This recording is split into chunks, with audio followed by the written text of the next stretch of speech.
الرجيم بسم الله الرحمن الرحيم الحمد لله رب العالمين الصلاة والسلام على سيد العرب والعجم جسمه مقدس معطر مطهر معلم نور الهدى مصباح الشمس كريم الشمس شفيع الأعمى صاحب الجود والكرم والله حسنه وجبريل خاتمه البراق والمعراج السفر والسدرة المنتهى مقامه وقاب قوسين مطلوبه والمطلوب تعوده والمقصود جوده سيد المرسلين أنيس الغربين الملقب بطه والياسين محبوب رب المشرقين والمغربين جد الحسن والحسين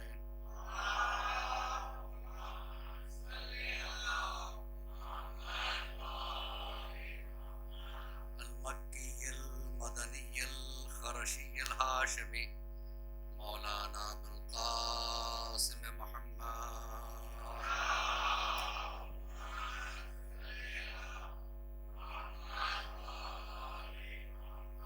وآله الطيبين الطاهرين المعصومين المظلومين المنتجبين من يومنا هذا إلى قيام يوم الدين.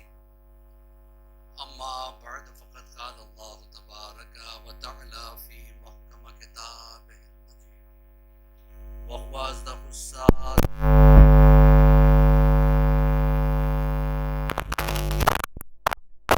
أيها الذين آمنوا قوا أنفسكم وأهليكم نارا صلوات پڑھو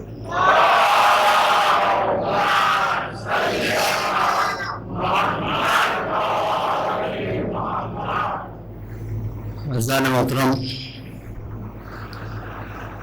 اس عاشق خانے میں جو سلسلہ گفتگو چل رہی ہے، جو عنوان عشرہ ہے، وہ ہے اسلام میں اخلاق کی اہمیت۔ اگر انسان میں اخلاق نہیں ہے تو پھر وہ انسان انسانیت کے دائرے میں نہیں آتا۔ اور میں نے عرض بھی کیا تھا، اسلام اخلاق کی ترجمانی کرتا ہے۔ اسلام ہی اخلاق ہے اور اخلاق ہی جو ہے نا اسلام ہے۔ اس پر گفتگو جاری و ساری ہے، اور آج سلسلے کی تیسری تقریر آپ حضرات کے ہدیہ سماعت ہے۔ عزیزان محترم، اخلاق کے لیے جو ہمیں سب سے زیادہ جو کینلی آبزرو کرنا ہے اپنے بچوں میں، کہ ان کی صحبت کس کے ساتھ ہے، کس کے ساتھ وہ اٹھتے بیٹھتے ہیں۔ صحبت، ایسوسیشن دیکھنا ضروری ہے کہ ہمارے بچے، ہمارے جوان کس کے ساتھ بیٹھتے ہیں، کس کے ساتھ اٹھتے ہیں، کیونکہ صحبت کا اثر ہوتا ہے۔ چھوٹی سی مثال دے دوں، آسمان سے ایک بارش کا قطرہ گرا، آسمان ایک ہی ہے، بارش کا قطرہ بھی وہی ہے، کوئی فرق نہیں ہے، لیکن جب وہ گرتا ہے صاف ستھرے ہاتھ پہ گرتا ہے تو پینے کے لائق ہو جاتا ہے۔ وہی اگر گلاب کی پنکھڑی پہ گرتا ہے تو خوبصورتی کی ایک تصویر بن جاتا ہے، گٹر میں گرتا ہے تو پیر دھونے کے لائق بھی نہیں رہتا، سانپ کے منہ میں جاتا ہے تو زہر بن جاتا ہے، سیپ کے منہ میں جاتا ہے تو موتی بن جاتا ہے۔ خطرہ وہی ہے، صحبت کا اثر ہے۔ اگر ہمارے بچے علماء کی صحبت میں بیٹھیں، فقہا کی صحبت میں بیٹھیں، تو ان میں وہ اثر آئے گا. اگر ہمارے بچے خدا نہ خواستہ غلط صحبت میں بیٹھے. آج کل تو موبائل نے صحبت کو بھی ختم کر دیا ہے. چاہے کوئی صحبت ہو یا نہ ہو، ہاتھ میں موبائل آ گیا تو ایک نگاہ ضرور رکھنا ضروری ہے کہ کون سے ویب سائٹ وہ دیکھ رہا ہے. اس موبائل کا اچھا بھی فائدہ اٹھایا جا سکتا ہے، برا بھی. ہم اہل بیت کے فضائل کیوں بیان کرتے ہیں؟ اس لیے نہیں کہ دنیا کو منوائیں. بہت توجہ، دنیا تو مانتی ہے انہیں، ہم بھی مانتے ہیں. اس لیے بیان کرتے ہیں تاکہ وہ چیزیں ہم اپنے اندر عکس کر سکیں، اس کو اپنے اندر جذب کر سکیں. کیونکہ ہمارے آئیڈیل مولا کائنات ہے، ہمارے آئیڈیل حسن مجتبیٰ ہے، ہمارے آئیڈیل حسین ہے، ہمارے آئیڈیل جناب سجاد ہے، ہمارے آئیڈیل جناب محمد باقر ہے، ہمارے آئیڈیل جناب جعفر صادق ہے. ان کی زندگیوں کو دیکھ کے ہمیں زندگی سیکھنا ہے، ورنہ مانتا کون نہیں ہے. ہمارے ایک دوست ہوا کرتے ہیں سورت میں، عاشق بھائی نام ہے، شاید آپ لوگ جانتے بھی ہوں. کافی ریلیجیس ایکٹیویٹیز میں کافی ایکٹیو پرسن ہے. جب مجھے سورت عشرے کے لیے بلایا گیا تھا تو میں گیا تھا، بہت پہلے کی بات ہے. تو انہوں نے مجھ سے کہا کہ مولانا یہاں پہ سورت میں ایک برہمن ہے، ایک پنڈت ہے، اس کو اللہ نے عجیب و غریب کرامت دے دی ہے. وہ کرامت یہ ہے کہ اگر کوئی بیمار اس کے پاس جاتا ہے تو سر پہ ہاتھ پھیرتا ہے تو اچھا ہو جاتا ہے. اور خاص کر بے اولاد اگر وہاں جاتے ہیں تو انہیں اولاد مل جاتی ہے. تو لوگ دور دور سے آتے ہیں، حتیٰ کہ فارن کنٹریز سے آتے ہیں، اور وہ مریضوں کو دیکھتا ہے. اس کا ایک لمیٹڈ ٹائم ہے، صبح کے 6 بجے سے لے کر 9 بجے کے اندر، 6 سے 9 یعنی 3 گھنٹے. اس کے بعد اگر کوئی جائے تو اس کو نہیں دیکھتا. تو اپنا نمبر لانے کے لیے لوگوں کو لائن لگنا پڑتا ہے. کبھی کبھی ایسا ہوتا ہے کہ رات سے لائن میں کھڑے ہونے کے باوجود نمبر نہیں لگتا ہے تو دوسرے دن تک اسے کھڑے رہنا پڑتا ہے، تب جا کے اسے نمبر ملتا ہے. تو ایک ہمارا ایک مومن جوان بھی چلا گیا، یہ وہ بتا رہے تھے واقعہ. اس کے لیے اولاد نہیں تھی، بہت علاج کروایا، اولاد ہو نہیں رہی تھی. کافی ڈاکٹر کے پاس گیا، آخر میں ان کے پاس بھی چلا گیا. اور یہ جو پنڈت تھا، اپنی گادی کہہ لیجیے، پیڑھی کہہ لیجیے، یا اپنی کرسی پہ یا چوکی پہ بیٹھنے کے لیے صبح کے 4 بجے آتا، نہا دھو کے 4 بجے آ کے بیٹھ جاتا اپنے مسند پر، اور 6 بجے سے دیکھنا شروع کرتا. 2 گھنٹے مسلسل وہ آنکھ بند کر کے کچھ پڑھتا رہتا. اس کے بعد وہ آنکھ کھولتا ہے تو ایک ایک آدمی کو دیکھتا ہے. تو یہ بھائی کا نمبر بھی آ گیا جو ہمارے مومن بھائی تھے، اور مومن شکل سے پہچانا جاتا ہے.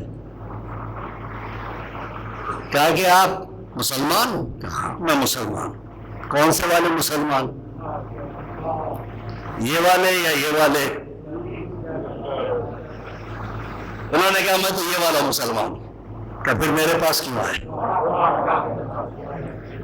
میرے پاس کس لیے آئے؟ اپنے ایمان کو صاف ستھرا کرو، اس لیے کہ جو کچھ مجھے ملا ہے اسی سے تو ملا ہے، اسی سے ملا ہے.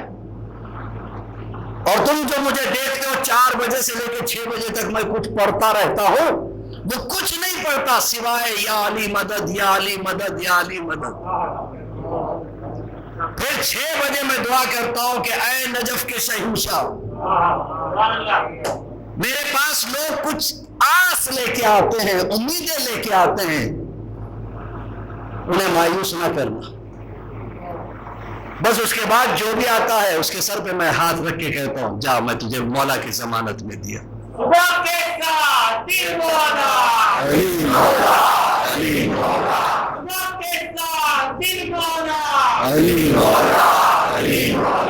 ایک میزان میں تو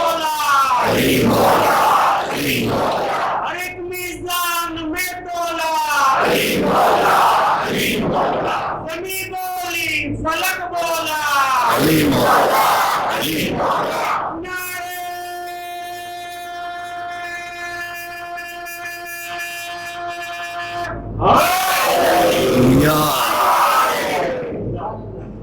تو مانتا وہ بھی ہے.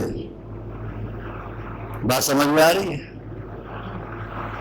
پھر انہوں نے ایک اور واقعہ بتایا. بھائی آپ ہی کے کہیں اڑوس پڑوس میں کوئی جگہ ہے چماڑی نام کی, شاید بھاونگر کے یا کہیں آس پاس میں, سنا ہے کہ ایک زمانے میں کافی مومن رہتے تھے.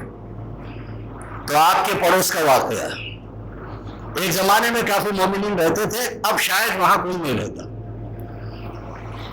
تب ہوا یہ کہ جو ایک چمار رہتا تھا چماڑی میں, اس کے پاس ایک کرامت تھی. لوگوں کو جس کو گھٹنوں کا درد ہوتا, اور آج کل تو 70% لوگوں کو جوانی میں شروع ہو جاتا ہے, پہلے بڑھاپے میں ہوتا تھا, اب جوانی میں آنے لگا ہے. تو لوگ جاتے اس کے پاس, وہ کہتا کہ 3 دن مسلسل ایک نارل اور اگربتیاں 3 کتنی لے کے آنا. نارل لے کے جاتے, 3 اگربتی لے کے جاتے, وہ تینوں کو جلاتا, پھر اس نارل کو گھٹنے کے پاس سے ایسے ایسے کرتا اور کچھ کہے کے پھوڑ دیتا. 3 دن یہ عمل کرتا, چوتھے دن وہ صحیح ہو کے چلے جاتے. تو ایک ذرا بزنس مین ٹائپ کا آدمی وہ گیا, اس کا گھٹنے کا درد صحیح ہو گیا. اس نے کہا بھیا یہ راز کیا ہے؟ نارل اور اگربتی تو سمجھ میں آئی, آپ کون سی دعا پڑھتے ہو, کون سا منتر پڑھتے ہو؟ کہ تم کون ہو؟ کہ میں اسنا اشری ہوں. اچھا شیعہ ہو؟ کہ ہاں. تو اس نے کہا میں کچھ نہیں کرتا, جب میرے پاس کوئی گھٹنوں کے درد کے ساتھ آتا ہے تو میں نارل کو پکڑتا ہوں, یہ 3 اگربتیوں کو جلاتا ہوں, اور اس طریقے سے وہاں پہ گھما کے کہتا ہوں جس نے سیدہ کے در کو جلایا اس پہ لعنت, جس نے علی کا حق چھینا اس پہ لعنت, جس نے حسین کو قتل کیا اس پہ لعنت. یہ بس یہی کرتا ہوں, اچھا ہو کے چلا جاتا ہے. بھیا مانتا یہ بھی ہے, یہ ہے کہ عطا ہوتی رہتی ہے اہل بیت کے در سے. ہم بھی مانے, فرق کیا ہے ہم میں اور ان میں؟ اس لیے ہمیں پہچاننے کا حکم ہے. من مات ولم یعرف امام زمان نے فقط مات میتۃ جاہلیہ. فضان محترم پہچاننا ہے کون سا مزاج امام کو پسند ہے, کون سا عمل امام کو پسند ہے. دعا کریں کہ پروردگار ہمیں ایسا بنا دے کہ امام ہمیں پسند کرے. ہم امام کو پسند کریں اور بات ہے, امام ہمیں پسند کرے یہ اور بات ہے. دعا کریں. اچھا دعا بھی دیکھیے, چھٹے امام جعفر صادق علیہ الصلوۃ والسلام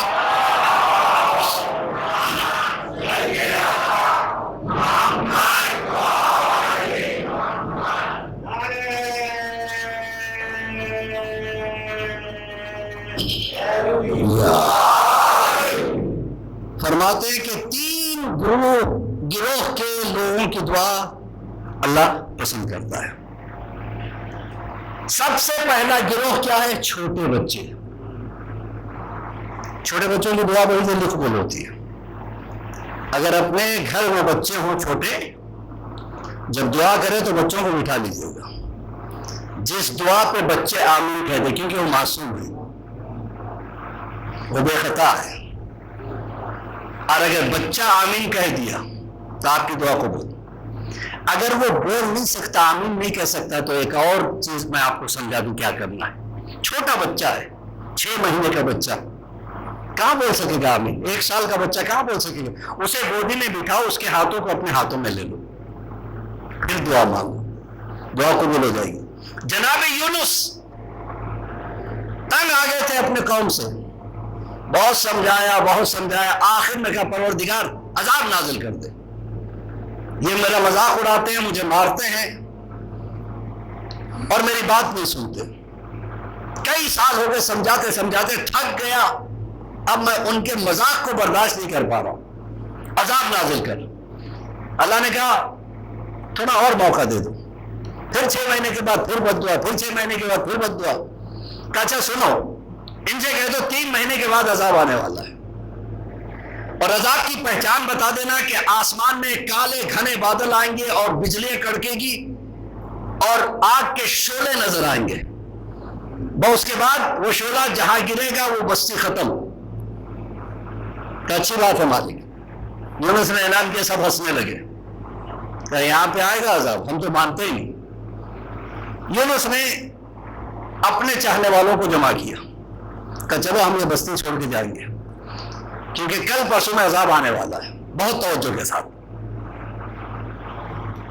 جناب یونس نے اپنے ساتھ ماننے والوں کو لے لیا اور چلے گئے کسی اور بستی میں. ان کے کیلکولیشن کے حساب سے عذاب آ چکا. 1 2 4 3 ہو گئے. اب انہیں ایک تشویش ہونے لگی، پتہ نہیں وہاں کی کیا حالت ہے، کیونکہ آگ برسی ہوگی، سب مر گئے ہوں گے. ابھی میں جا نہیں سکتا، تو کم سے کم ادھر سے کوئی قافلہ آتا ہے تو اس سے پوچھتا ہوں. ایک قافلہ آ رہا تھا. کہاں سے آ رہے؟ فلاں بستی سے. کب چلے تھے؟ کل چلا تھا. یہ تو سوچ رہے تھے کہ وہاں عذاب آ چکا 4 دن پہلے اور یہ قافلہ کل چلا ہے. کہ بستی کی حالت کیا ہوگا؟ سب خوش ہیں ماشاءاللہ. کہ کوئی پریشانی، کوئی حادثہ کا کچھ نہیں ہوا. اب جناب یونس کا دل ٹوٹ سا گیا. کیا اتنی دعائیں مانگنے کے بعد، اتنی بد دعائیں کرنے کے بعد بھی عذاب نہیں آیا؟ اب میں کیا کروں؟ اگر میں بستی کو جاتا ہوں تو بستی والے مجھے جان سے مار ڈالیں گے. دل ٹوٹا ان کا اور وہ نکلے. قرآن بیان کرتا ہے واقعی. چلتے رہے سامنے سمندر آیا، دیکھا کشتی جا رہی تو اسی میں بیٹھ گئے. منزل کا پتہ نہیں ہے. کشتی میں بھی سوار ہو گئے. کشتی چل پڑی. جب سمندر کی گہرائی میں گئی تو بھنور میں پھنس گئی. ملاح جو کشتی کا مالک تھا اس نے کہا کہ مجھے لگتا ہے کہ آپ جتنے بیٹھے ہو اس کشتی میں، ان میں سے کوئی اپنے آقا سے بھاگ کے جا رہا ہے، کوئی گنہگار بندہ آ گیا. لاکھ کوشش کے باوجود میں بھنور سے باہر نہیں نکال پا رہا ہوں. بہتر ہے وہ سامنے آ جائے. جناب یونس کو احساس ہوا، کھڑے ہو گئے کہ وہ میں ہوں جو اپنے آقا سے بھاگ رہا تھا. اب چہرہ نبی کا نور ہوتا ہے کہ آپ شکل سے تو ایسے نظر نہیں آتے، آپ بیٹھ جائیے. پھر پوچھا، پھر یہی کھڑے ہوئے. پھر پوچھا، پھر یہی کھڑے ہوئے. یہاں تک کہ بعض روایتوں میں قرار ڈالا گیا، انہی کا نام نکلا. 3 مرتبہ ہوا. اب کی مرتبہ انہوں نے کیا کیا؟ اپنے آپ کو سمندر کے حوالے کر دیا کہ تم مجھے نہیں ڈالو گے، میں خود سمندر میں کود جاتا ہوں. ادھر اللہ نے مچھلی کو حکم دیا کہ اپنے منہ میں لے لو. جناب یونس مچھلی کے پیٹ میں چلے گئے. 40 دن تک. اس سے بڑا لاک ڈاؤن تو کبھی دیکھا ہی نہیں ہوگا. ہمارے یہاں بھی لاک ڈاؤن ہوئے ہیں، لیکن 21 دن میں پریشان ہو گئے تھے لوگ، جبکہ گھر میں تھے. بیوی بھی ہے، بچے بھی ہے، کھانا بھی ہے، سب کچھ ہے. یہ اللہ کی طرف سے لاک ڈاؤن ہوا تھا.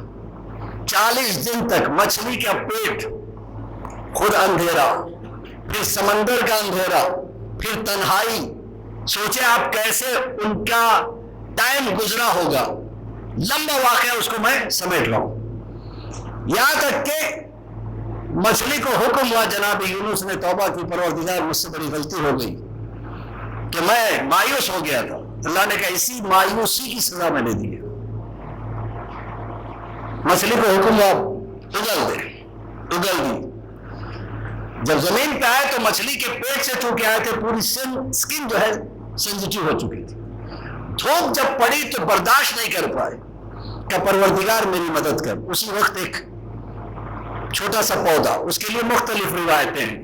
بعض میں ہے کہ کدو کا پودا تھا، بعض میں کسی اور. بہرحال اس کے پتے بڑے بڑے تھے، اس کے سائے میں وہ بیٹھنے لگے. اب اس کے بعد دھیرے دھیرے وہ ٹھیک ہو گئے. جب ٹھیک ہو گئے تو دیکھا کہ کدو کا جو پودا تھا وہ مرجھانے لگا، مرنے لگا. کہا پروردگار یہ مر رہا ہے، اسے بچا لے. کہا کیوں اتنی محبت؟ کہ 3 دن کا ساتھ تھا، کہ 3 دن کا ساتھ ہونے کی وجہ سے تم اس سے اتنی محبت کرنے لگے کہ وہ جل رہا ہے، ختم ہو رہا ہے، تم سے برداشت نہیں. جس قوم کو میں نے پیدا کیا ان پر تم عذاب چاہتے تھے کہ اچھا مالک ہوا کیا مجھے تو بیان کر دے. تو جبرائیل نے واقعہ بیان کیا، آپ گئے اور عذاب بھی آیا.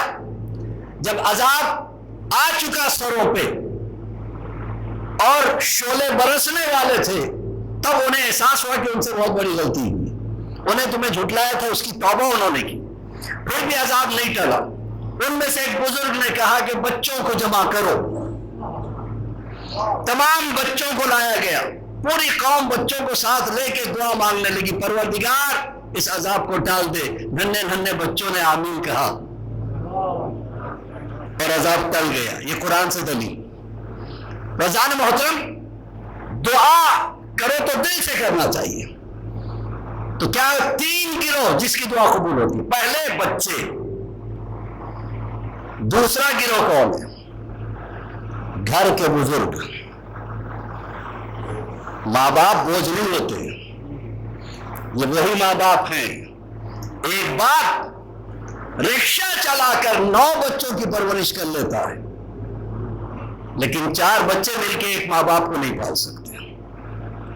وعدہ لگاتے ہیں اب تم 2 مہینہ رکھو، تم 2 مہینہ رکھو. اذان محترم، جس گھر میں بزرگ ہوتے ہیں وہ کوئی کام نہ کریں، دعا کرے کافی ہے. آپ کی بلائیں ٹل سکتی ہیں، آپ کی مصیبتیں ٹل سکتی ہیں. تو اذان محترم اس کا خیال رکھنا چاہیے.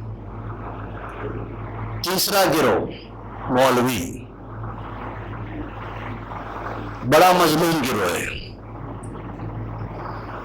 ہر وقت اسی کی ضرورت پڑتی ہے جب مصیبت آتی ہے یا خوشیاں آتی ہیں. لیکن کبھی آپ نے سوچا، دیکھا وہ کن مصیبتوں سے گزر رہا ہے؟ اس کی خدمت کر کے جو دعا لے لیا آپ نے تو سمجھ جائیے آپ کا بیڑا پار ہو گیا. خیر بہرحال ایک دعا کی بات چل پڑی تھی تو اتنا مجھے کہنا پڑا. کچھ باتیں کل وقت زیادہ ہو جانے کی وجہ سے میں نے روک دی. کل میں نے رسول اللہ کی وہ حدیث سنائی تھی آپ کے سامنے. رسول اللہ نے کیا کہا تھا؟ رسول اللہ نے فرمایا 4 چیزیں یاد رکھنا تم کبھی زندگی میں فیل نہیں ہوگے. پہلی چیز کیا تھی؟ جھوٹ بولو، سچ بولو، جھوٹ نہ بولو. اور اس میں میں نے ایک مقدمہ جو اسٹیٹ ایویلیشن سے پہلے، ہندوستان کی آزادی سے پہلے کا میں نے آپ کے سامنے رکھا. ایک ہندو بھائی اور ایک مسلمان آپس میں جھگڑ لیے تھے زمین کی وجہ سے. ہندو نے کہا یہ میری ہے، مسلمان نے کہا یہ میری ہے. دونوں کے پاس ڈاکومنٹیشن نہیں تھے. جج نے فیصلہ کیا جس پہ تم کو سب سے زیادہ بھروسہ ہے اسے لے کے آؤ. تو ایک مولانا کو چنا گیا جس پہ ہندو بھی بھروسہ کرتے تھے، مسلمان بھی بھروسہ کرتے تھے. فائنلی انہوں نے کیا کہا؟ یہ زمین ہندو بھائی کی ہے. فیصلہ اس بات پہ ہوا تھا کہ جس کو زمین ملے گی، مسلمان کو ملے گی تو مسجد بنائے گا، ہندو کو ملے گی تو مندر بنائے گا. یہ تو واقعہ تھا. لیکن جج کا جو ججمنٹ تھا وہ کل میں پیش نہیں کر سکا، جو آپ کے سامنے آج کر دوں. جج نے اس وقت جو ججمنٹ لکھا ہے نیٹ پہ بھی آپ کو موجود ہے. The beautiful solved case between the Hindu and Muslims about the land. آپ دیکھیے اس میں کیا لکھا ہے. جج نے فیصلہ لکھا اور قلم توڑ دیا. ہندو کی زمین نکلی تو ہندو نے کیا کہا؟ اس پہ اب مسجد بنے گی، مندر نہیں. اور خود مسلمان ہو گیا. اس وقت جج کا فیصلہ سنے چونک اٹھیں گے کیا الفاظ اس نے استعمال کیے کہ آج کا مقدمہ مجھے زندگی بھر یاد رہے گا. آج مسلمان ہار گیا اور اسلام جیت گیا. مسلمان ہار گیا، اسلام مطلب کیا ہے؟ اسلام اور ہے، مسلمان کی تصویر اور ہے۔ مسلمان کو دیکھ کے اسلام نہ سیکھو، ائمہ کو دیکھ کے اسلام سیکھو۔ علی کو دیکھو اسلام سمجھ میں آئے گا، حسن کو دیکھو اسلام سمجھ میں آئے گا، حسین کو دیکھو اسلام سمجھ میں آئے گا۔ اخلاق اگر تلاش کرنا ہے تو ان میں تلاش کرو، یا ان کے ساتھ جو جڑے ہوئے تھے ان میں تلاش کرو۔ دوسری چیز کیا کہی تھی رسول اللہ نے؟ حرام غذا بدن میں نہ جائے۔ بدن میں جب حرام غذا جاتی ہے تو دعا قبول نہیں ہوتی۔ ایک چھوٹی سی مثال اس کے لیے بیان کروں تاکہ جو چھوٹے چھوٹے بچے، معصوم بچے بیٹھے، شاید ان کے دل کو لگ جائے۔ ایک کپڑے کا بیپاری تھا، بہت مومن بندہ، نماز شب بھی نہیں چھوڑتا تھا۔ اس کپڑے کے تھان آتے ہیں نا، اس کا بیپار تھا، اور بالکل بس سٹاپ پہ اس کی دکان تھی۔ آس پاس کے گامڑے والے آتے، اس کے پاس سے تھان خریدتے، اپنے اپنے گاؤں میں جا کے اس کو بیچتے۔ اس نے ایک نوکر سے کہا کہ دیکھو سارے تھان اچھے، لیکن ایک تھان بیچ میں ڈیمیج ہے، اسے مت بیچنا، اس میں دھبا ہے، اسے مت بیچنا، اگر بیچنا بھی ہے تو اسے بہت کم قیمت میں نکالنا ہے۔ نوکر نے کہا ٹھیک ہے۔ نماز کا وقت آیا، یہ نماز کے لیے چل پڑے۔ نوکر سے کہا تم دیکھ لینا۔ اس وقت لائٹ آف ہو گیا تو اس نے چراغ جلا کے رکھا تھا، ایک بیچارہ آدمی وہاں گیا۔ آنے کے بعد اس نے اسی تھان کو پسند کیا کہ یہ کپڑا مجھے چاہیے، تو دکان میں جو نوکر تھا اس نے بڑا چالاکی دکھانے کی کوشش کی۔ اس نے کہا نہیں، یہ تو آفر پہ آیا، آرڈر پہ آیا ہوا ہے، میں یہ نہیں دے سکتا، اگر دینا ہے تو پھر مجھے آپ کو زیادہ قیمت میں دینا پڑے گا۔ کہ قیمت کتنی ہے؟ کہ اس کی واجبی قیمت تو اتنی ہے، لیکن آپ کو اتنا زیادہ پے کرنا پڑے گا تو میں آپ کو دے دوں گا، اور اس شرط کے ساتھ پھر یہ واپس نہیں ہوگا۔ اب اس کو پسند آ گیا تو اس نے کہا ٹھیک ہے دے دو، پیسے زیادہ دے کے وہ تھان لے کے گیا۔ جب مالک آیا تو نوکر بڑا خوش تھا کہ کیا بات ہے، بہت چہک رہے ہو۔ کہ سرکار جو کپڑا ڈیمیج والا تھا میں نے فائدے میں بیچا۔ کہ کیا کہہ رہا ہے تو؟ کہا ہاں میں نے تجھ سے کہا تھا ایسا نہیں کرنا۔ کہہ رہے آپ کو تو فائدہ مل رہا ہے، آپ کو اس سے کیا مطلب؟ اور میں نے شرط رکھ دی تھی یہ واپس نہیں ہوگا۔ نہیں بتاؤ وہ آدمی کیا ہے کدھر؟ دیکھیے جس کے دل میں ایمان ہوتا ہے نا وہ کسی کو دھوکہ نہیں دے سکتا۔ اس لیے اسلام میں کیا ہے؟ چہرے کو دیکھ کے جج مت کرنا، پتہ نہیں کس کے دل میں کون بیٹھا ہے، علی بیٹھا ہے یا کوئی اور بیٹھا ہے۔ اب یہ بیچارہ پریشان ہو کے دوڑا بس اسٹینڈ کی طرف، وہ بس نکلنے والی تھی، اس نے تھان دیکھ لیا، روک دیا بس کو کہ آپ نیچے اتریے۔ کیا بات ہے بھیا؟ کیا بھائی یہ کپڑا میں آپ کو نہیں بیچ سکتا، کہ مجھے تو یہ پسند ہے اور میں نے زیادہ قیمت دی ہے۔ کہ نہیں مجھے آپ کو بیچنا نہیں ہے۔ کہ کیوں نہیں بیچنا ہے؟ کہ اس میں ڈیمیج ہے۔ کہ اچھا کہاں کیسے واپس؟ تو کہا میں آپ کے ساتھ آ رہا ہوں۔ وہ آیا کہ میں نے جو پیسے میں نے دیے تھے وہی مجھے واپس کرو، دوسرے پیسے نہیں جو آپ کے غلے میں ہیں، وہی پیسے چاہیے جو میں نے دیے تھے۔ تو کیا مطلب؟ کہا کہ اتنے ایماندار آدمی کو میں دھوکہ نہیں دے سکتا، وہ نقلی نوٹ تھے۔ اخلاق جہاں ہوتا ہے اللہ اس کا نقصان نہیں کرتا، اخلاق کا ہونا ضروری ہے۔ تیسری چیز رسول اللہ نے کیا کہا؟ امانت میں خیانت نہ کرو۔ رسول اللہ امین مشہور تھے، اسلام تو بعد میں پھیلایا، پہلے کردار کا سکہ جمایا، اخلاق کا سکہ جمایا۔ یہی موضوع ہے نا ہمارا، اسلام میں اخلاق کی اہمیت، اخلاق کا سکہ جمایا رسول اللہ نے۔ امین تھے، جب ہجرت کر رہے تھے مولا سے کہا کہ دیکھو میں جا رہا ہوں، یہ امانتیں لوگوں کی ہیں، انہیں لوٹا دینا۔ مولا نے کہا ٹھیک ہے، کل ہی لوٹا دینا، کہیں ان کے دل میں کوئی خیال نہ آئے کہ ہماری امانتیں بھی لے کے چلے گئے ہوں گے۔ کوئی اور ہوتا تو کر سکتا تھا، لیکن معصوم ہے رسول، بتلا رہے کہ امانت کیا چیز ہوتی ہے۔ چلے گئے رسول اللہ، وہ شب گزر گئی، مجھے شب ہجرت نہیں پڑھنا ہے۔ صبح مولا نے اعلان کیا جس کی جو امانتیں خود آؤ چیک کرو لے جاؤ، کیونکہ رسول اللہ چلے گئے اور جلدی میں تھے اور مجھے کوئی لسٹ نہیں دی کہ کون سی امانت کس کی ہے۔ اب لوگ پہنچے، اپنی اپنی امانت پہچان کے اٹھا رہے تھے۔ ایک صاحب کے دل میں کھوٹ تھا، اس کی کوئی امانت تھی نہیں۔ اس نے کہا دیکھو اس میں کون سی بڑی گٹری ہے، مجھے علی کو کیا پتا کہ کس کی امانت ہے، وہ میں اٹھا کے لے جاؤں۔ کہا کہ یعنی میں اپنی امانت اٹھا لوں؟ کہاں اٹھا لوں؟ بڑی گٹری پکڑ کے اب اٹھانا چاہا تو ہاتھ کپ کپ آنے لگے، چلانے لگا، رونے لگا۔ کہا کیا ہوا؟ کہ یہ گٹری گرم بھی ہو گئی ہے اور چھوڑ نہیں رہی ہے۔ مولا نے کہا یہ امانت تیری ہے؟ کہ نہیں مجھ سے غلطی ہو گئی۔ فضان محترم یاد رکھیے گا، امانت میں کبھی خیانت نہیں ہونی چاہیے۔ چوتھی چیز رسول اللہ نے کیا کہا؟ کل میں نے صرف بتایا تھا، ایلابریٹ نہیں کیا تھا، ایکسپلین نہیں کیا تھا کیونکہ وقت زیادہ ہو گیا تھا۔ چوتھی چیز ہے اخلاق۔ اخلاق انسان کا بہترین ہونا چاہیے، چاہے وہ ہندو ہو یا مسلمان ہو، ہے تو انسان۔ آج دنیا بھر میں اسلام کو بدنام کیا جا رہا ہے۔ یہ باہر کی طاقتیں ہیں کہ مسلمانوں کو آتنکواد بنا کے پیش کرنا چاہ رہی ہے، اور اب تو ہم پہ اور واجب ہو چکا ہے کہ ہم اپنے اخلاق کو دکھائیں اور اس تصویر کو فیڈڈ کر دیں کہ اصلی اسلام یہ نہیں ہے جو نظر آ رہا ہے بلکہ ہم ہیں، اور بالخصوص اہل بیت کے چاہنے والے۔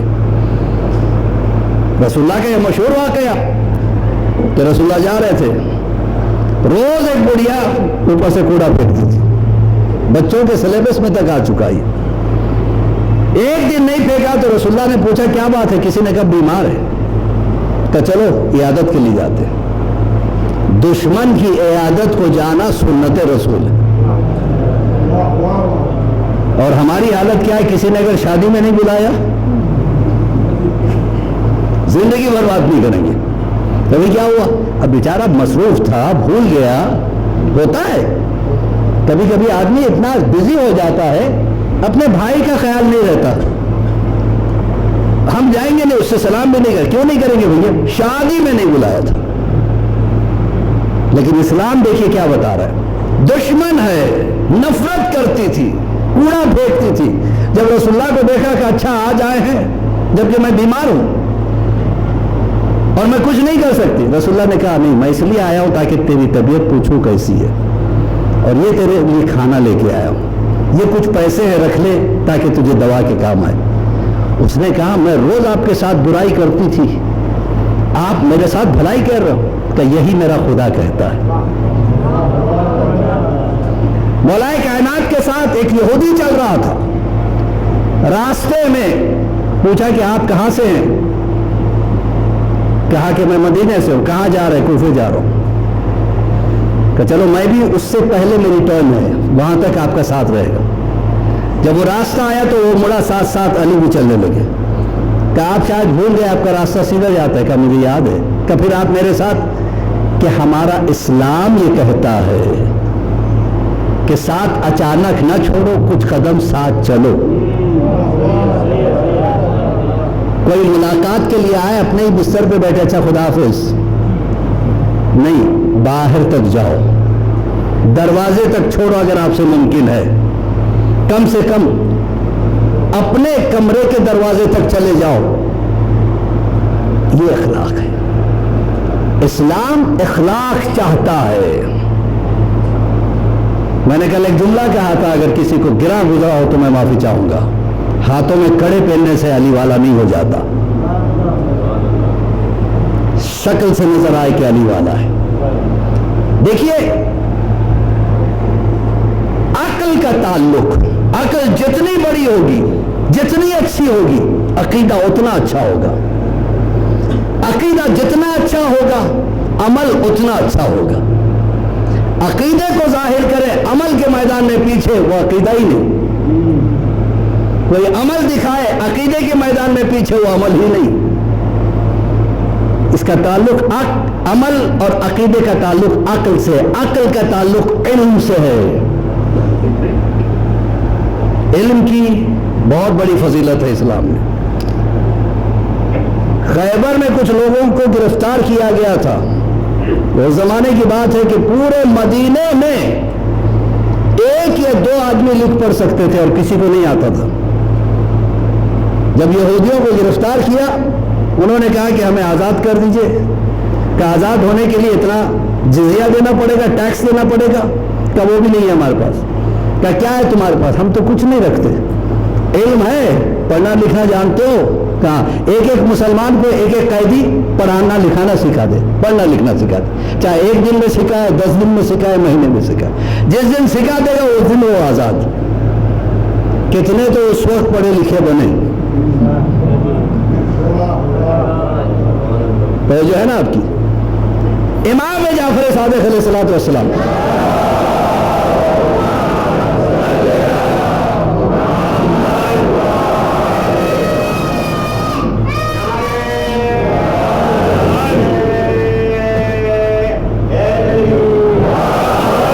سب سے پہلی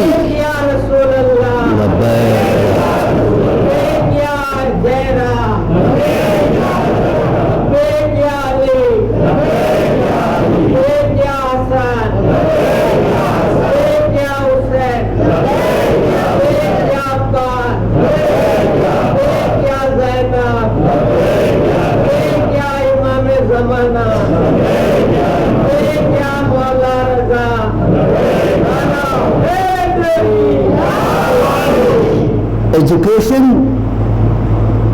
کا امپورٹنس اسلام میں کیا ہے، اس سے پہلے ایک بات اور ذہن میں آ گئی، وہ بھی آپ کو بیان کر دوں۔ کل کے تقریر میں وقت کی اتنی مارا ماری تھی اور میٹر اتنا پھیلا ہوا تھا کہ میں بہت سی چیزوں کو کلوز نہیں کر سکا۔ میں کل ایک واقعہ بیان کر رہا تھا، جو ان سے جڑ گئے ان کی زندگیاں بدل گئی، صرف اخلاق پر اسلام لانے والے جناب عمار یاسر مسلمان ہو گئے، ان کی ماں بھی مسلمان ہو گئی، ان کے والد بھی مسلمان ہوئے، یہاں تک ہم آئے تھے اس واقعے میں۔ لیکن مسلمان ہونے کے بعد کیا ہوا؟ جناب عمار کو اور جناب یاسر کو اور جناب سمیہ کو، جو ان کی ماں تھی، تینوں کو گرفتار کر کے مکہ کے چوک میں کھڑایا گیا، بڑی بڑی لکڑیوں کو گاڑ کے انہیں اس طریقے سے باندھ دیا گیا۔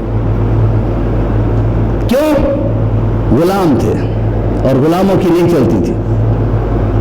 جو عمار ابن یاسر کا جو مالک تھا اور جو یاسر کا مالک تھا، اور وہ جو جناب سمیہ کا مالک تھا جن کے ہاں جا کے ہانڈی برتن دھویا کرتی تھی، تینوں مالک آ گئے۔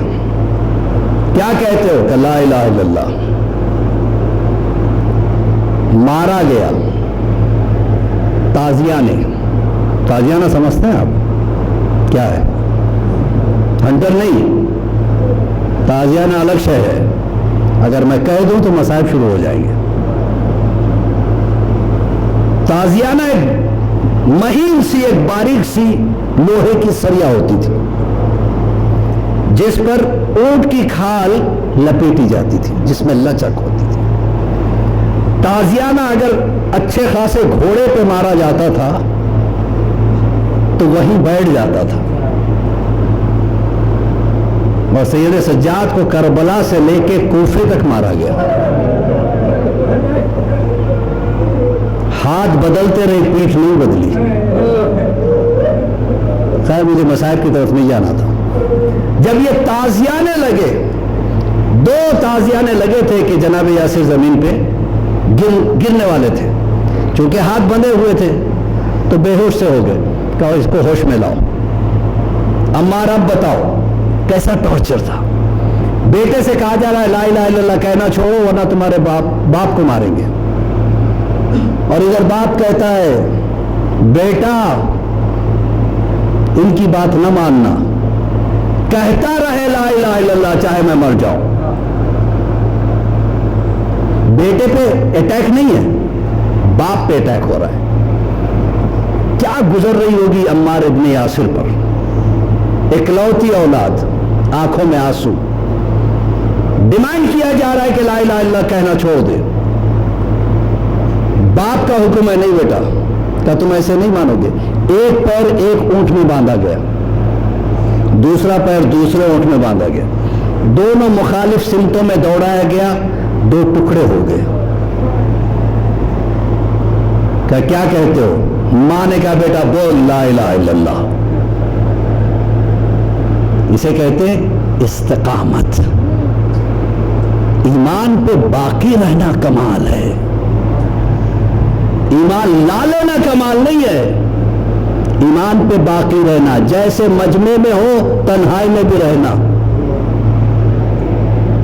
مجمع میں کچھ اور, تنہائی میں کچھ اور. مجمع میں ہاتھ میں تسبیح, تنہائی میں کچھ اور. بہت امتحان کا وقت ہے. ماں کے پیٹ میں بھالا اتارا گیا جو پیٹ سے نکل گیا. کیا کہتے ہو عمار؟ لا الہ الا اللہ. اتنے تازیانے مارے گئے کہ عمار ادمرے ہو گئے. رسول اللہ کو پتا چلا, جلدی سے بھیجا, جاؤ عمار کو خرید کے لے آؤ, چاہے کتنی بھی قیمت دینی پڑے. جب لائے گئے عمار, کہا عمار خوش آمدید, اس وقت تمہارے ماں باپ دونوں جنت میں ہیں. رضان محترم, ایمان پہ باقی رہنا, باقی رہنے کے لیے بھی انسان میں وہ اخلاق چاہیے. اخلاق کے لیے علم چاہیے. ایک جاہل میں اخلاق نہیں ہوتا. جاہل جہالت کی وجہ سے اول فول بکتا ہے, لیکن جب علم آ جاتا ہے تو پھر زبان میں تمیز آ جاتی ہے, دل میں اخلاق آ جاتا ہے, ذہن میں فکر پیدا ہوتی ہے. اس لیے اسلام کہتا ہے اپنے بچوں کو پڑھاؤ, اور پڑھائی کے لیے میں یہ نہیں کہتا صرف مولوی بناؤ, نہیں. میں تو اس کا بھی قائل نہیں ہوں کہ مولوی صرف مولوی رہے. علوم دین کے ساتھ علوم دنیا بھی وہ حاصل کرے, تو صحیح معنوں میں وہ اور قریب ہو کے نوجوانوں سے بات کر سکتا ہے. ورنہ چھٹے امام حوزہ نہیں کھولا تھا, انہوں نے یونیورسٹی کھولی تھی. اور یونیورسٹی تب یونیورسٹی کہلاتی ہے جب الگ الگ ڈپارٹمنٹس ہوتے ہیں. فزیولوجی کا الگ ڈپارٹمنٹ, سائیکالوجی کا الگ ڈپارٹمنٹ, جغرافیہ کا الگ ڈپارٹمنٹ, ہسٹری کا الگ ڈپارٹمنٹ, سائنس کا الگ ڈپارٹمنٹ, کیمسٹری کا الگ ڈپارٹمنٹ. ڈپارٹمنٹ الگ الگ. آپ نے یونیورسٹی دیکھی ہے نا آج بھی؟ کیا 2 ڈپارٹمنٹ کا ایک پروفیسر دیکھا ہے کبھی آپ نے؟ کیا عرض کر رہا ہوں میں, گھبرا گئے لگتا ہے آپ لوگ. 2 ڈپارٹمنٹ کا ایک لیکچرر دیکھا ہے آپ نے, جو ہسٹری بھی وہی پڑھاتا ہو, میتھس بھی وہی پڑھاتا ہو. میتھس کا پڑھانے والا الگ لیکچرر, ہسٹری کا الگ, کیمسٹری کا الگ, سائیکالوجی کا الگ, میڈیسن کا الگ, سائنس کا الگ. لیکن امام کی ایک ایسی یونیورسٹی, ڈپارٹمنٹس الگ تھے, پروفیسر ایک تھا. واحد امام, ان کو بھی پڑھا رہے, ان کو بھی پڑھا رہے, ان کو بھی پڑھا, بتا رہے ہیں ہم ایسے ہیں تو ہمارے چاہنے والوں کو کیسا ہونا چاہیے. اخلاق اگر پانا چاہتے ہیں تو اپنے بچوں کو ایجوکیٹڈ بناؤ. علم دنیا کے ساتھ علم دین کا جاننا بھی ضروری ہے, اس لیے کہ سب سے پہلے علم کو پھیلایا ہمارے چھٹے امام نے, اور سب سے بڑا باب العلم خود مولا کائنات علی ابن ابی طالب علیہ السلام.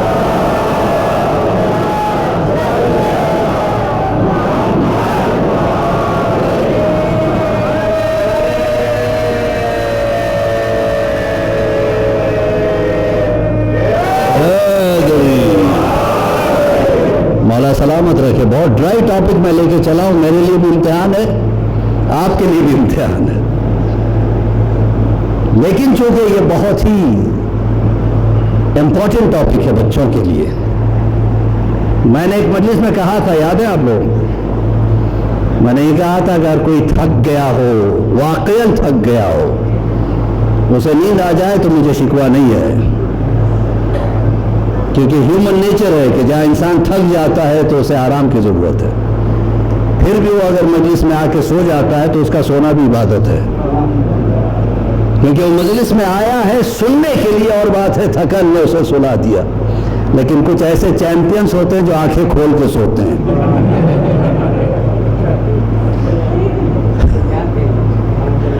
اور میں ایسے آدمیوں کو بخشتا نہیں ہوں.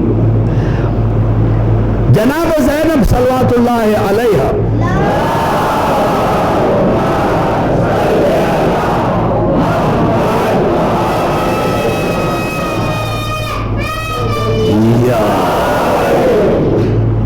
مولا کائنات کوفے اپنے ساتھ لے کے گئے تھے. کیوں؟ مفسر قرآن تھی جناب زینب. اور جناب عبداللہ نے سب سے پہلے فیمیل ایجوکیشن سینٹر کو قائم کیا، پوری دلیل کے ساتھ اور چیلنج کے ساتھ کہہ رہا ہوں. اس سے پہلے کوئی فیمیل ایجوکیشن سینٹر نہیں تھا پورے ورلڈ میں. لڑکے پڑھتے تھے، لڑکیوں کے لیے پڑھنا عیب مانا جاتا تھا. اور جب شہزادی زینب عبداللہ کے گھر آئی ہے شادی ہو کے، تو جناب عبداللہ نے کہا کہ میں دیکھ رہا ہوں علی کی بیٹی آپ کا سینہ علوم کے سمندروں سے بھرا ہوا ہے، میں چاہتا ہوں کہ یہ عورتوں تک پہنچے. تو وہ کیسے؟ کہ ایک حوزہ کھولا جائے، ایک اسکول کھولا جائے جس میں بچیاں آ کے پڑھیں گی. تو اس کے لیے بلڈنگ بنانی پڑے گی. کہ مجھے اتنا انتظار نہیں ہو سکے گا. ان کا بہت بڑا گھر تھا، بڑے اسٹیٹ کے مالک تھے، باغات تھے، بہترین مکان تھا. کہ یہی مکان کو اسکول بناؤ. کہ پھر آپ کہاں رہو گے؟ دن بھر میں باغ میں بیٹھ جاؤں گا، رات کو آؤں گا. معمولی بات نہیں ہے. کوئی اپنا بیڈ روم نہیں دیتا. کوئی مہمان آ جائے، بہت کم ایسے لوگ ہوں گے جو اپنا بیڈ روم دے دیتے ہیں. تو مکان میں سو جائے، کسی کونے میں بیڈ روم نہیں دیں گے. یہ جائے کہ پورا مکان دے دینا اور دھوپ میں جا کے کھجور کے باغ میں بیٹھنا. جواد کا لقب ملا تھا ان کو. جواد، معصوم نہیں تھے لیکن جواد کہا جاتا تھا. جواد کسے کہتے؟ جو بغیر مانگے دے دے. اور جو مانگے سے دیتا ہے اسے سخی کہتے ہیں. جو سمجھ کے دے دیتا ہے اسے کریم کہتے ہیں. جو بغیر مانگے کے پہچان جائے کس شے کی ضرورت ہے اسے کہتے جواد. باغ میں تھے، بیٹھے ہوئے ہیں، دیکھا کہ سامنے کے باغ میں ایک بیچارہ صبح سے لے کے شام تک پھاوڑا چلا رہا تھا. شام میں مالک نے بلایا، ایک سوکھی روٹی دی کہ اسی پہ طے ہوا تھا تجھے ایک روٹی ملے گی. آنکھوں سے لگایا، لے کے چلا. کتے نے آ کے اس کا راستہ روکا، روٹی کی طرف دیکھنے لگا. کیا لگتا ہے کہ تو بھی بھوکا ہے؟ تو آدھی کھا لے، میں آدھی لے جاتا ہوں. کتے نے ایک نوالے میں آدھی روٹی ختم کر دی.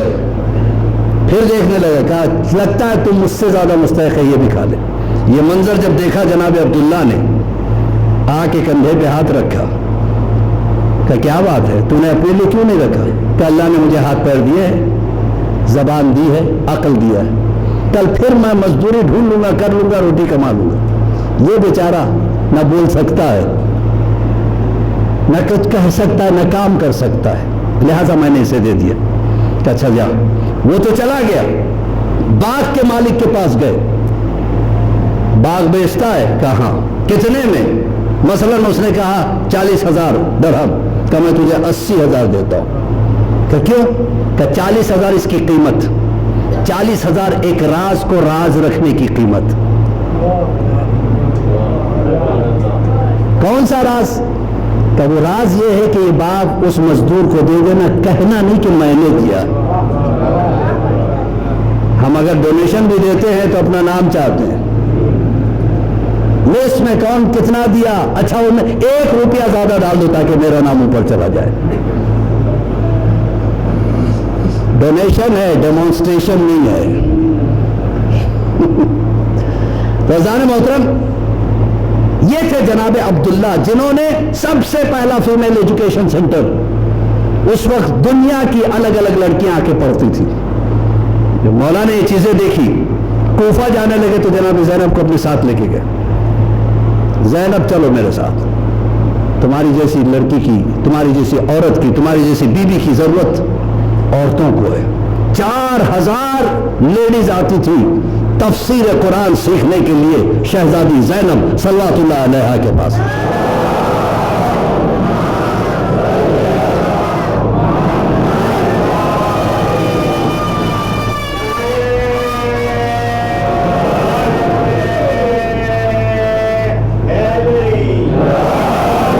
سوچیے آپ 4000 اسٹوڈنٹس اس زمانے میں جب عورتوں کے پڑھائی پہ پابندی تھی تو آتی تھی، 4000 کم نہیں ہوتے ہیں۔ اور سوچئے 4000 کو پڑھانے والی ایک معلمہ کتنی محنت کرنی پڑ رہی تھی۔ کوفے کا بچہ بچہ جناب زینب کو پہچاننے لگا تھا۔ ایک دن ایک عورت نے اپنے شوہر سے کہا علی کی بیٹی کی قد ایسی ہے۔ دوسرے دن جب وہ آئی اندر آنا چاہتی تھی، کہا واپس جاؤ، تمہاری ہمت کیسے ہوئی کہ میرے قد و کال کے بارے میں، میرے ہائٹ کا تذکرہ تم نے ایک نامحرم سے کیسے کیا؟ جسے اپنے ہائٹ کا تذکرہ نامحرم کے سامنے پسند نہ ہو، وہی زینب کوفے میں سر پہ چادر نہ تھی، ہاتھوں میں رسن، بے کجاوا اونٹوں پہ سوار، زینب بار بار کہتی ہے ام کلثوم یہاں بہت عورتیں مجھے پہچانتی ہیں، میں کیسے کوفہ اور شام کے بازاروں سے گزروں؟ آپ کی آوازیں بلند ہونے لگی۔ جب یہ قافلہ یزید کے دربار میں پہنچا، ملعون یزید شراب کے نشے میں دھت پوچھتا ہے کہ تم میں زینب کون ہو؟ سچ بتائیے زینب کے کلیجے پہ کیا گزری ہوگی؟ ایک مرتبہ زینب بلک بلک کے رونے لگی جب یہ منظر دیکھا۔ فضہ آ کے زینب کے سامنے کھڑی ہو گئی۔ لوگوں نے بتانا چاہا یہ زینب ہے، فضہ سامنے کھڑی ہو گئی۔ یزید نے کہا اس حبشی کنیز کو ہٹاؤ۔ نے کہا کس کی مجال جو مجھے ہٹائے، جب تک میں زندہ ہوں زینب کو کوئی دیکھ نہیں سکتا۔ کہا جلاد جا اس کا سر اڑا دے۔ وہیں سے فضہ نے یزید کے پیچھے کھڑے ہوئے 2 حبشیوں کو دیکھا۔ تم میمونہ کو جانتے ہو؟ جیسے نام میں میمونہ سنا گھٹنوں کے بل بیٹھ گئے۔ تم نے ہماری شہزادی کا نام کیوں لیا؟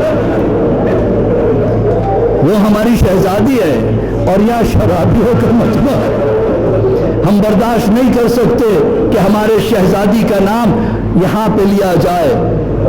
کہا اگر دیکھو گے تو پہچانو گے؟ کہا ہاں پہچان تو سکتے ہیں، حالانکہ بہت عرصہ ہو گیا۔ کہ میں ہی تو وہ ہوں۔ بھئی یہ سننا تھا ایک مرتبہ حبشی غلام جتنے دربار میں تھے زمین پہ بیٹھ گئے۔ بی بی یہ کیا ہو گیا؟ آپ کے ہاتھوں میں رسم کیسی؟ ایک مرتبہ جلاد کی طرف دیکھا، پھر یزید کی طرف دیکھا۔ یزید جلاد کو روک دے ورنہ خدا کی قسم یہاں خون کی ندیاں بہہ جائے گی۔ ایک مرتبہ شہزادی فضہ نے ایک مرتبہ چاروں طرف دیکھا، جلاد پیچھے ہٹا اور اس کے ساتھ ساتھ جو فوج تھی پیچھے ہٹنے لگی۔ حبشیوں نے گھیرا کرنا شروع کیا۔ یہ منظر زینب نے دیکھا، نجف کا رخ کیا۔ بابا آج کنیز فضہ کے چاہنے والے دربار میں ہیں، لیکن تیرا سجاد ہاتھوں میں ہتھکڑیاں، پیروں میں بیڑیاں، تیری بیٹی زینب بے پردہ، سکینہ کے تماچے۔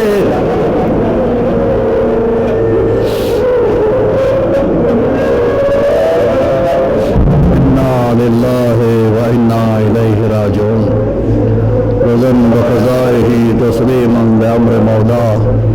اللہم بحق محمد وانت المحمود، بحق علی وانت الاعلی، بحق فاطمة انت فاطر السماوات والعرض، بحق الحسن وانت المحسن، بحق الحسین انت قدیم الاحسان، وستجب دعائی واقض حاجاتی برحمتک یا ارحم الراحمین۔ پروردگار اس قلیل عزاداری کو قبولیت کا درجہ عطا فرما، بحق زہرا و ابیہا و بالہا و بنوہا ہمارے گناہ کبیرہ و صغیرہ کو معاف فرما دے، ہمارا خاتمہ بخیر ہو، ہماری قرضداریوں کو ادا فرما، پروردگار قبر کی منزل ہمارے لیے آسان کر دے، برزخ کا سفر ہمارے لیے آسان کر دے، محشر کا میدان ہمارے لیے پرسکون بنا دے، پل صراط سے ہمیں سکون کے ساتھ گزار دے، اور جوار رحمت میں تمام مومنین و مومنات کو جگہ عنایت فرما، پروردگار امام زمانے کے ظہور میں تعجیل عطا فرما،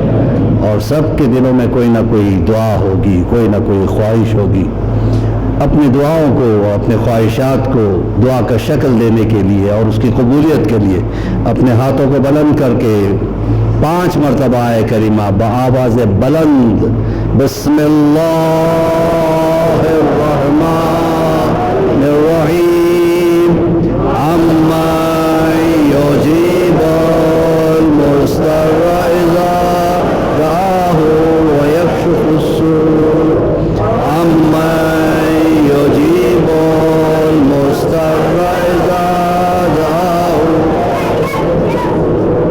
عما یجیب المضطر اذا دعاہ ویکشف السوء عما یجیب المضطر اذا دعاہ عما یجیب المضطر اذا اللہم اشف کل مریض، اللہم اشف کل مریض، اللہم اشف کل مریض، ایک ہدیو تمام شہداء